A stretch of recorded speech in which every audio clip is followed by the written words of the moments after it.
오늘도 우리에게 주시는 이 말씀, 이 본문의 귀한 말씀을 가지고 또 여러분의 삶 가운데 또 은혜가 또 맺혀가는 그런 시간들이 되셨으면 좋겠습니다. 우리가 계속해서 갈라디아서를 보고 있습니다. 갈라디아서는 우리의 믿음의 중요한 부분들을 알게 해주는 귀한 성경 중에 하나입니다.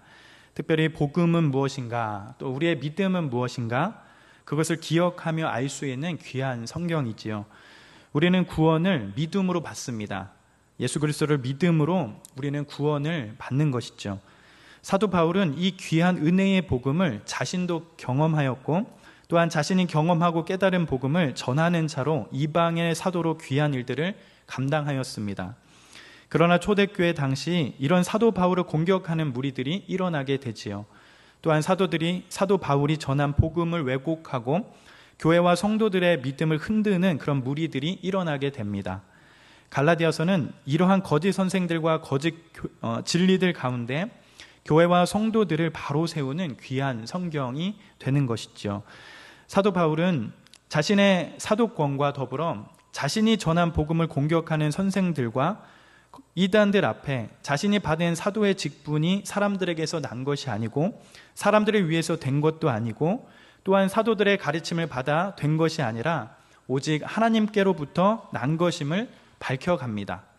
거짓 선생들과 이단들은 사도 바울이 가르친 복음이 반쪽짜리 복음이다 라고 그렇게 공격을 하죠. 그러나 사도 바울은 하나님의 계시로부터 받은 복음임을 계속해서 밝혀가면서 복음이 가지고 있는 그 순수성, 진실성을 밝혀갑니다. 더불어 예수 그리스도의 공로 이외에 계속적으로 다른 것들의 믿음을 추가하여 구원받는다고 가르치는 이단들, 거짓 선생들 앞에 구원은 오직 한 복음, 즉 예수 그리스도를 믿음으로 인하여 받는 것임을 밝혀갑니다.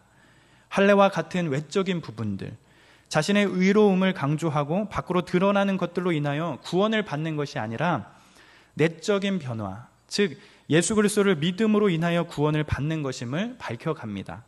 결국에는 거짓 선생들과 이단들이 말하는 다른 복음이 있을 수 없으며 오직 복음은 한 가지뿐임을 한 가지밖에 없음을 밝혀가는 것이죠. 이러한 사도 바울의 귀한 도전과 권면을 저희는 갈라디아서를 통해서 계속적으로 살펴보면서 2장 10절까지 그 내용을 살펴보면서 오늘은 갈라디아서 2장 11절부터 시작되는 이 본문을 보면서 우리가 조금 더 복음이란 무엇인가 한번 살펴보기를 원합니다. 특별히 오늘 저희가 읽은 본문 말씀은 안디옥 사건이라고 알려진 꽤나 유명한 본문의 말씀입니다. 교회의 대표적인 두 지도자인 사도 바울과 사도 베드로, 즉 바울과 베드로가 충돌한 사건이지요. 어떠한 일로 인하여 바울이 베드로를 공개적으로 책망하는 그런 사건이 지금 안디옥에서 일어나게 되는 사건입니다. 여러분, 바울과 베드로는 어떤 사람들이죠? 여러분들은 바울과 베드로를 어떻게 기억하고 있습니까? 우리가 사도행전을 보면 사도행전의 앞부분은 주로 베드로에 대한 이야기로 그려집니다. 그리고 사도행전 뒷부분을 보시면 사도 바울을 통해서 일하시는 하나님을 볼 수 있게 되지요. 이처럼 베드로와 사도 바울은 초대교회와 사도행전의 그런 중요한 인물이라 할 수 있습니다. 바울은 베드로에 비해 상대적으로 나이도 적고 어쩌면 사도의 직분을 조금 늦게 받는 사람이기도 하지요. 그런데 오늘 본문의 말씀처럼 공개석상에서 연장자인 베드로를 지금 사도 바울이 꾸짖는 일이 일어나게 됩니다. 갈라디아서 2장 11절을 보면 이렇게 말씀하고 있지요. 우리 2장 11절 같이 한번 읽어볼까요? 게바가 안디옥에 이르렀을 때에 책망받을 일이 있기로 내가 그를 대면하여 책망하노라. 즉 게바는 누구죠? 베드로입니다. 베드로를 가리키는 말씀이죠. 바울이 안디옥에 이르렀을 때에 베드로에게 책망받을 일이 있어서 바울이 게바의 얼굴을 마주보고 책망을 했다라고 그렇게 밝히고 있습니다. 그렇다면 무엇 때문에 게바인 베드로가 사도 바울에게 책망을 받게 되는 그런 일이 되었을까? 무엇 때문에 이런 일이 되는 것이죠? 바로 그 다음에 나오는 말씀이 이렇게 기록되어 있습니다. 우리 갈라디아서 2장 12절 말씀 같이 한번 읽어보겠습니다. 야고보에게서 온 어떤 이들이 이르기 전에 게바가 이방인과 함께 먹다가 그들이 오매 그가 할례자들을 두려워하여 떠나 물러가매. 즉 이 말씀에 의하면 베드로가 이방인들과 식사하다가 야고보에게서 온 사람들이 오자 어떻게 됐다는 겁니까?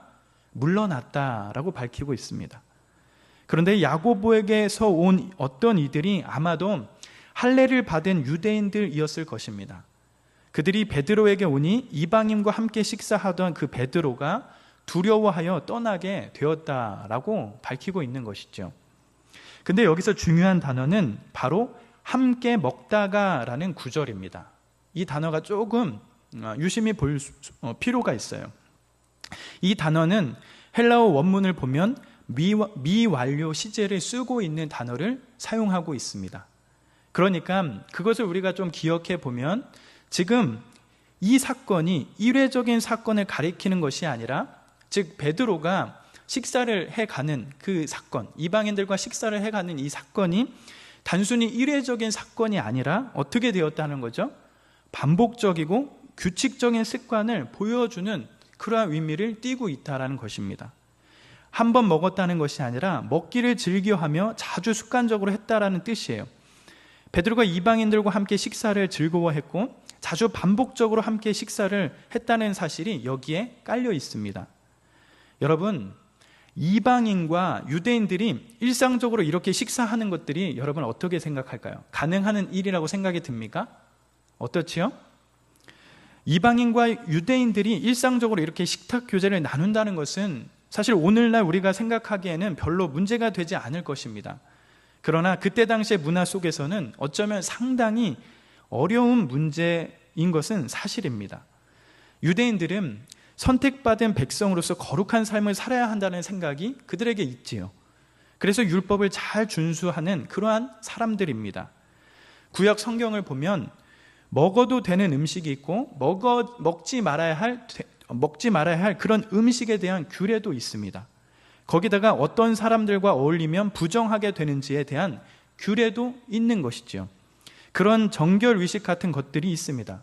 이러한 음식법과 정결법을 철저히 지켰던 유대인들은 하나님을 모르고 율법을 무시하는 이방인들과 함께 식탁 교제한다라는 것, 그 사실 자체를 생각해 본다면 정말 어쩌면 더럽히는 죄라고 여겼을 정도로 결코 이방인들과는 절대로 식탁 교제를 하지 않는 그런 일들을 벌일 수 있게 되는 것이죠. 그런데 지금 베드로는 이방인들과 자주 만나서 함께 먹고 또한 함께 먹기를 좋아했다는 것을 암시하고 있다는 사실이에요. 아마도 베드로는 사도행전 10장에서 경험한 것처럼 이방인이었던 고넬료가 베드로가 전한 복음을 듣고 하나님의 성령이 고넬료와 함께 하는 것을 경험하면서 이방인이었던 고넬료에게 세례를 주고 그를 교회의 구성원으로 받아들인 이러한 경험을 통하여 유대인이나 이방인이나 하나님 앞에 다 한 사람이며 무엇보다 외적인 조건을 가지고 사람을 나누지 않는다는 그 하나님의 성품을 배웠을 것입니다. 그러하기에 안디옥 교회에 이방인이 들어오자 베드로는 거리낌 없이 이방인들과 어떻게 했다는 거죠?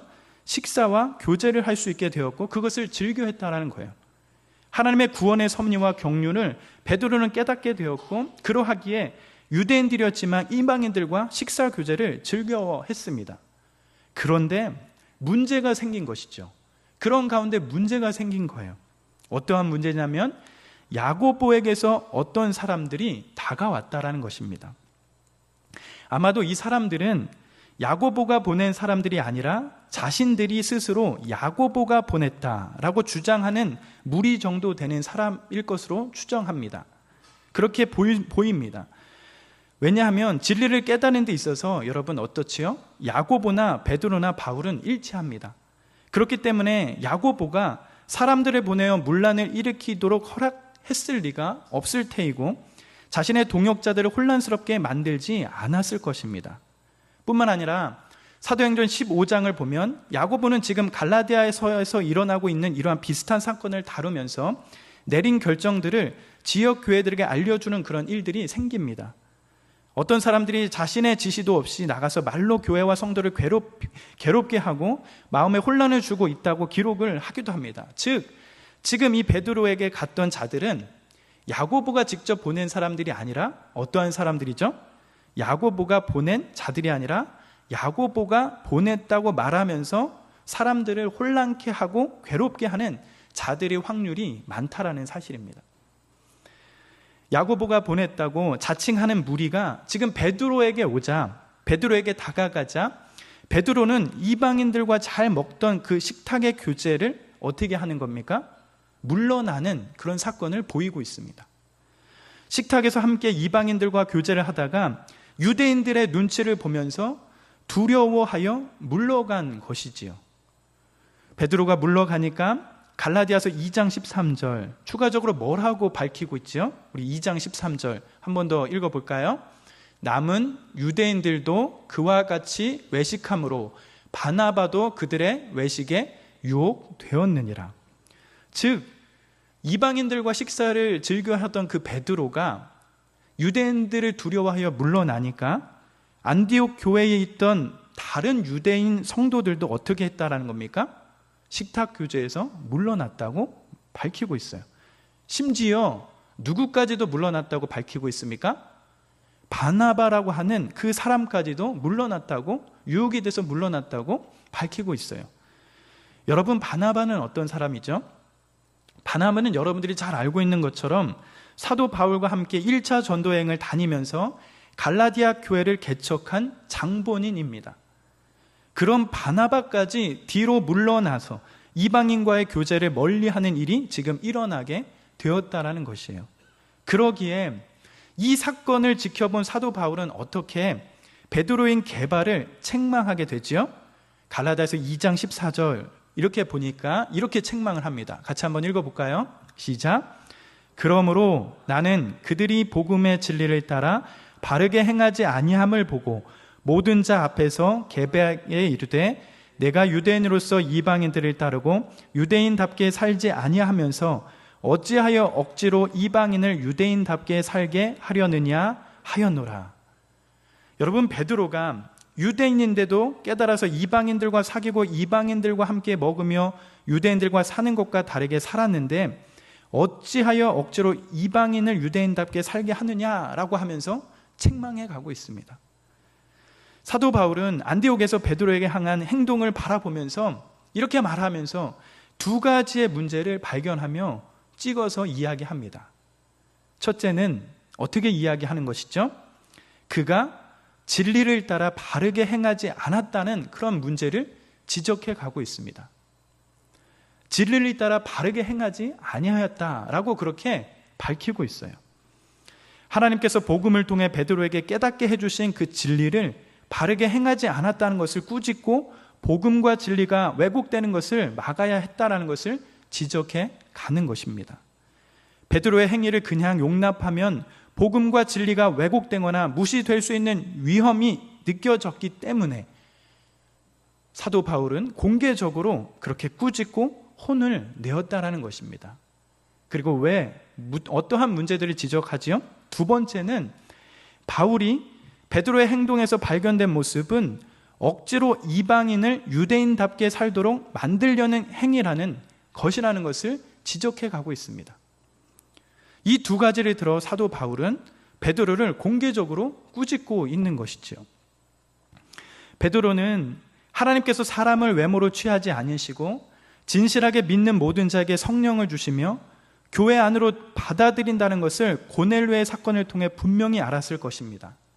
그런데 이방인과 식사 교제를 잘하고 있다가 갑자기 야고보가 보냈다고 자칭 주장하는 무리들을 보자 식탁에서 물러감으로 자기가 스스로 가르치고 선포한 진리인 복음을 따르지 않는 오류를 범하고 있습니다. 베드로는 모든 사람이 오직 믿음으로 교회 안에 들어온다라는 그 복음의 진리의 말씀을 어기는 행위를 드러내고 있는 것입니다.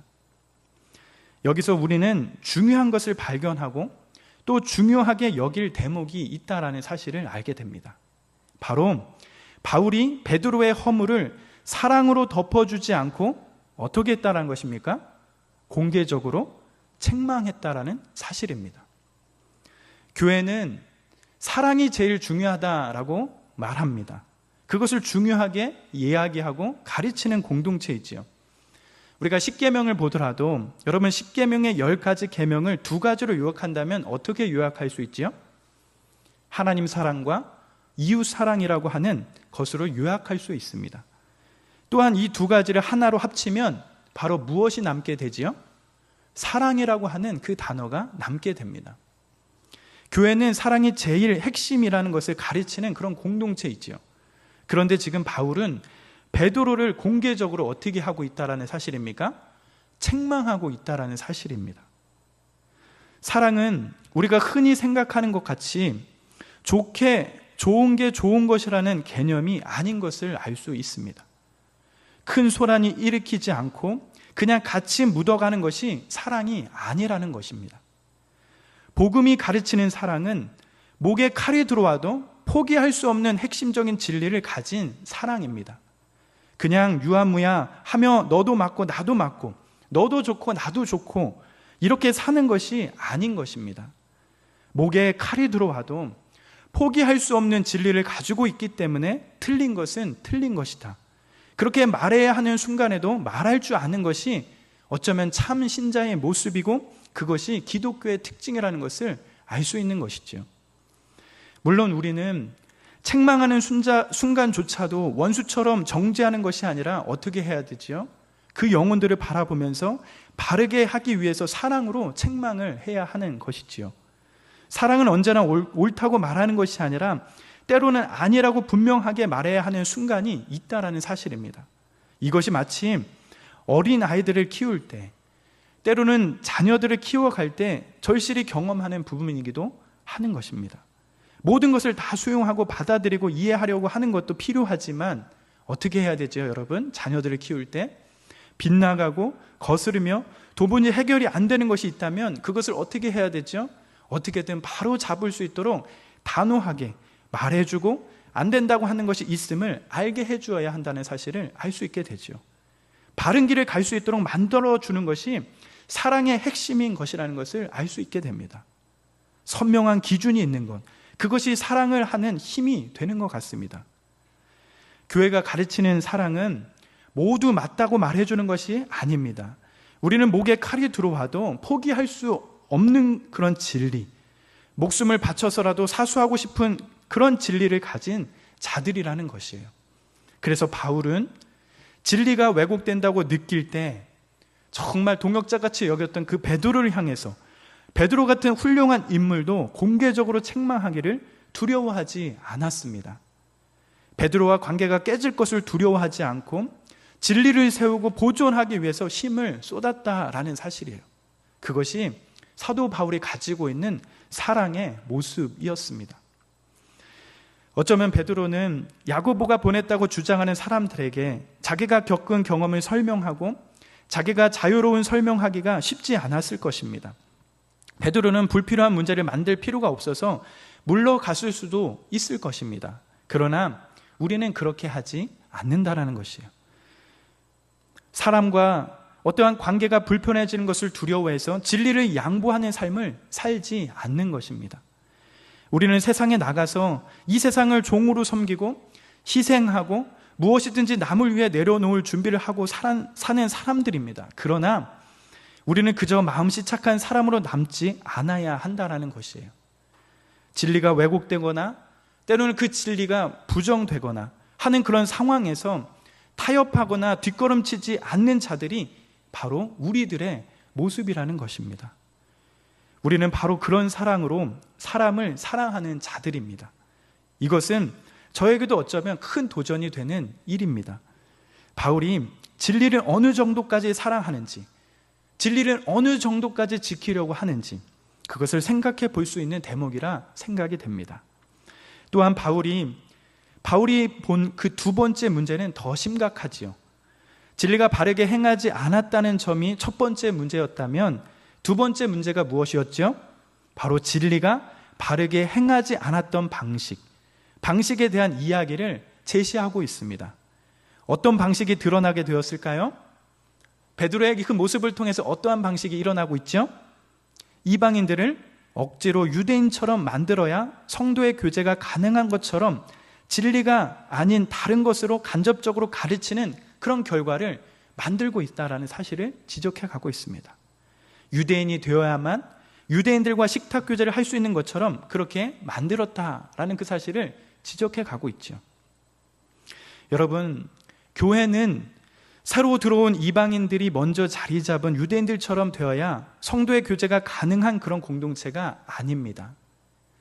교회는 세상에 있는 모든 족속과 열방, 그리고 민족이 각자 자기 모양과 형태가 있더라도 그래도 오직 한 가지 예수 그리스도를 믿고 인격적으로 만남으로써 한 몸이 되어가는 그런 깊이 있는 교제를 하는 그곳이 바로 교회라는 사실입니다.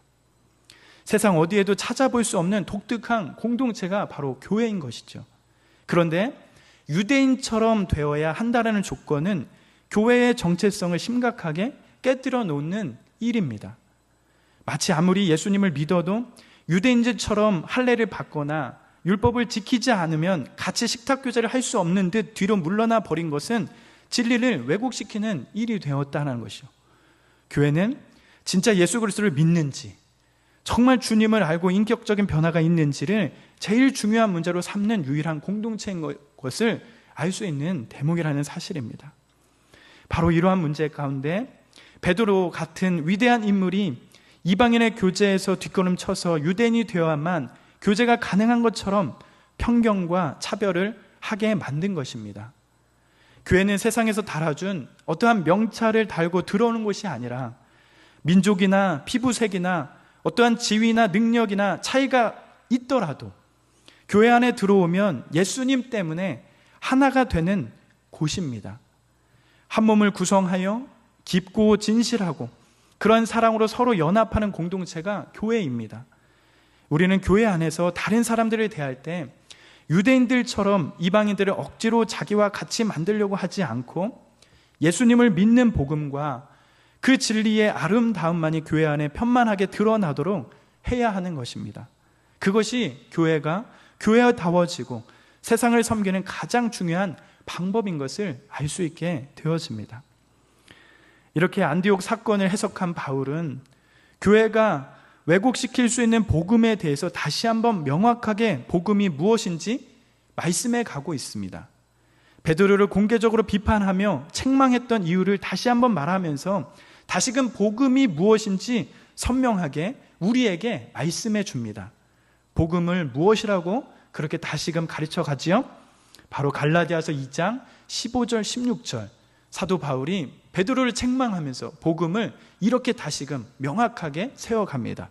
같이 한번 읽어볼까요? 시작.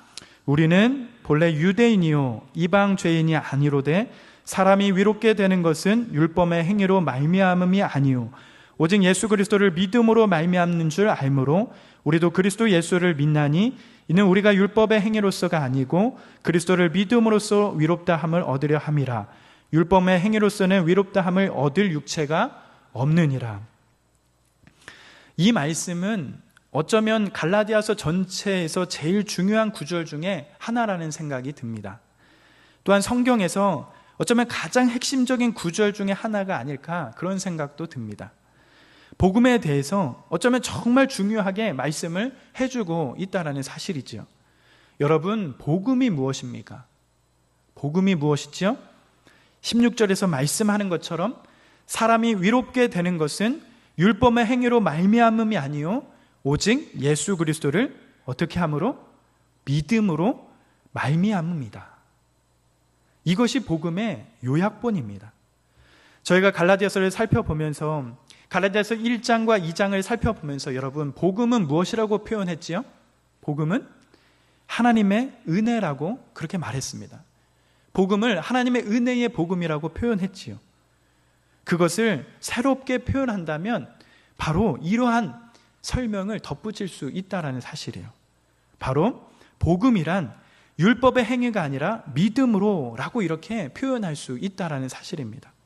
사도 바울은 이미 갈라디아서 앞쪽에서 복음에 대해 말씀하고 소개하였지만 그럼에도 불구하고 다시금 복음을 소개하고 다시금 그 복음을 명확하게 이야기해가고 있습니다.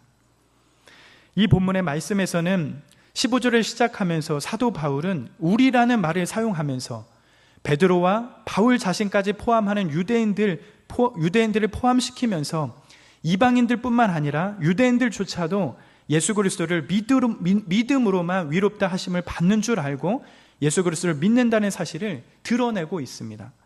사도 바울은 계속적으로 복음을 소개하면서 또한 자신에게 적용하였던 그 복음을 소개하면서 율법의 행위로서는 위롭다함을 얻을 육체가 아무것도 없다는 것을 드러내고 있습니다. 율법을 지키는 유대인조차도 율법의 행위로서는 위롭다함을 얻을 육체가 없다는 것을 드러내고 있습니다. 오직 예수 그리스도를 믿음으로 위롭게 되는 것이 바로 우리가 믿는 바른 복음이다, 그렇게 이야기하고 있습니다. 우리는 우리 자신이 생각하는 것보다 훨씬 악합니다. 사람들은 율법의 행위로 위롭다함을 얻을 자가 없다는 사실을 모릅니다. 그래서 은혜로 믿음으로 구원을 받았다고 아무리 알아도 그 내용을 좋아하거나 가슴과 삶으로 살아내지 않습니다. 그래서 어쩌면 자꾸 우리가 신앙생활을 하면서 남들을 의식하고 남들이 보기에 좋아하는 것들을 찾고 어쩌면 남들이 자기를 존중하는 것으로 만족하며 그렇게 살게 되어지지요. 자꾸 외적인 것들을 추구하고 그것을 자기의 위로 삼고 종으로 살아갑니다. 늘 자격과 조건을 따져가며 그것의 종로로 타며 살아갑니다. 하나님의 방법으로 값없이 은혜로 믿음으로 위롭다 하시는 일이 열렸다고 해도 우리의 마음으로는 그것을 환영하고 기뻐하고 즐거워하며 주의 귀한 복음을 감격할 줄 모르고 그렇게 살아갑니다. 율법의 행위로 위롭다함을 얻을 육체가 이 세상에 아무도 없습니다. 예수 그리스도가 아니고서는 위롭다 하심을 얻을 육체가 없다라는 것입니다. 우리는 이러한 복음의 귀한 진리의 말씀을 잘 듣고 깨달으면서 주님이 원하시는 방식대로 우리가 잘 소화해야 할 것입니다. 그래야만 우리의 영혼 속에 많은 죄를 깨닫고 우리가 생각하는 것보다 더 나쁘고 부패한 본성이 우리 안에 있다는 것을 자각하면서 우리 속에 하나님으로부터 오는 은혜가 더욱 충만해질 수 있습니다. 우리같이 허물 많은 자를 위롭다 하시고 어쩌면 절대 우리로서는 구원받을 수 없는 자들인데 예수 그리스도의 공로로 구원하신 그 복음의 감격이 우리 안에 넘쳐져야 합니다. 그래야만 우리가 모든 것에서 자유할 수 있게 되어지는 것이죠. 복음은 우리를 자유하게 합니다. 그 복음의 깊이가 정말 우리 안에 풍성해져 가기를 간절히 기도하며 축복합니다. 여러분, 복음은 율법으로 말미암아 우리에게 구원을 주시는 것이 아니라 믿음으로 위롭다 하심에 있다라는 사실, 그 사실을 믿어가면서 우리 안에 죄가 자리 잡고 있는 그 본성들을 거슬려 가면서 하나님의 그 은혜의 복음으로 인하여 정말 기뻐하는 삶, 평안이 있는 삶, 그런 삶들을 우리가 깊이 있게 누려가는 그런 시간들이 되기를 간절히 소망합니다. 말씀을 맺겠습니다. 오늘은 안디옥의 유명한 사건, 교회의 대표적인 두 지도자인 바울과 베드로가 충돌한 사건을 보면서 무엇 때문에 베드로가 바울의 책망을 받게 되는지 보면서 복음이란 무엇인가, 그것을 기억하고 생각하는 시간들이 되었습니다. 베드로는 이방인들도 예수님을 믿어 하나님의 자녀요 백성이 될 수 있는 것을 경험했음에도 불구하고 한순간 유대인들의 방문으로 인하여 이방인들과 식탁의 교제에서 물러났던 일을 바울은 책망하게 됩니다. 전혀 두려워할 일이 아니었고 도리어 그 일로 인하여 베드로가 진리를 왜곡하고 또한 진리를 올바르게 따르지 못하게 만드는 일이 되었다라고 책망합니다. 우리도 예수 그리스도를 주로 고백하고 예수님을 믿음으로 인하여 구원받았음에도 자꾸 복음과 진리를 벗어나는 일들이 없나 생각하면 좋겠습니다.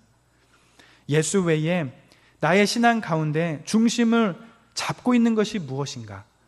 은혜 외에 내가 더 감격하고 좋아하는 것은 무엇인가 생각하면서 하나님의 은혜의 복음이 나에게 얼마나 감격스러운 것인지, 그것이 얼마나 나에게 은혜인지 고백하는 그런 시간이길 기도합니다.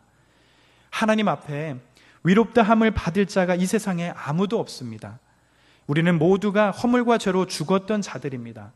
그러나 하나님께서 그의 아들이 이 세상에 보내주셔서 우리를 위해 십자가에 돌아가시며 피를 흘리시고 우리를 속량해 주셨습니다.